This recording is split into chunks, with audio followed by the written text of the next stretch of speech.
આગેવાનો ભેગા થયા અને સ્વર્ગસ્થ પરસોત્તમ દાદા આપણે બગોદરાવાળા એ પણ હાજર, અને એ વખતે અમે તો યુવાનો પણ અમે ગયા નહોતા, પણ અમને ખ્યાલ આવ્યો કે ભાઈ આ સંગઠન ગુજરાતનું આપણા કોળી સેવા સમાજના નામે, આખા ગુજરાતનું સમસ્ત કોળી સેવા સમાજના નામે સંગઠન થયું છે.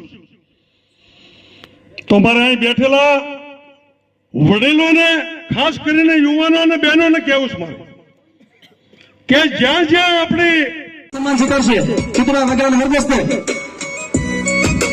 પછી શિહોર શહેરની અંદર શિહોર શહેરનું પણ બેટથી સન્માન કરશું. તો લાલાભાઈ, ઉમેશભાઈ અને સજીભાઈ અને એની ટીમને વિનંતી કરીશ કે ફટાફટ આવી અને ગ્રામ્ય અને શહેર એના પ્રમુખની વરણી બાબતમાં મને ઘણા સમયથી ઉમેશભાઈને મેં કીધેલું કે આપણે જે કાળુ ભગત જે છે પ્રમુખ, 3 વર્ષ એના ટર્મ પૂરી થાય છે, એટલે મેં કીધું હવે આપણે યુવા પ્રમુખ ગમે એ યુવાનને બનાવવા છે જે સમાજ માટે કામ કરે એને.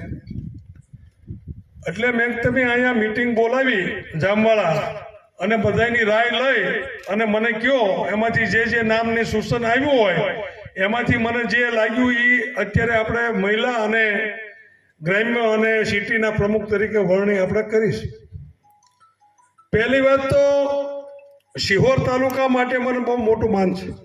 નામ નહીં લેતા સર્વે વડીલ મુરબ્બીશ્રીઓ, સર્વપ્રથમ તો અમે આપ સૌની માફી માગીએ છીએ કે સમય કરતાં લગભગ કલાક 1.5 કલાક મોડું થયું. રસ્તામાં ખરકડીમાં ઉર્સનો કાર્યક્રમ હતો, ટ્રાફિક જામ એટલું બધું હતું, ઘણી બધી મુશ્કેલીઓ પછી ભાવનગર જિલ્લા કોળી સમાજ, શિહોર શહેર અને શિહોર તાલુકા કોળી સમાજ વતી ખૂબ ખૂબ અભિનંદન પાઠવવામાં આવે છે.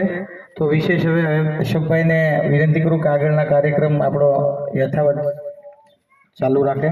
લોકો રાખે છે ખરેખર ધંધાના હિસાબે. મને સમાજની ખબર પડી કે જે આજ સરસ મજાના અહીંયા સમૂહ લગ્ન થયા હતા, એમાં જે આગેવાનો એને સમસ્ત ગામે ખૂબ સારી મહેનત કરીને આ લગ્ન સાથે રહીને પૂરા પાડ્યા છે. તો હું વના દાદાને ને ભૂસા દાદાને વિનંતી કરું કે મંચ ઉપર આવે અને એનું શિલ્ડ આપી અને સન્માન કરશે. આપણે કરશન દાદાને જ વિનંતી કરું કે એમને મોમેન્ટ આપીને સન્માન કરશે. બંને વડીલો દાદાને વિનંતી કરું કે મંચ ઉપર આવે.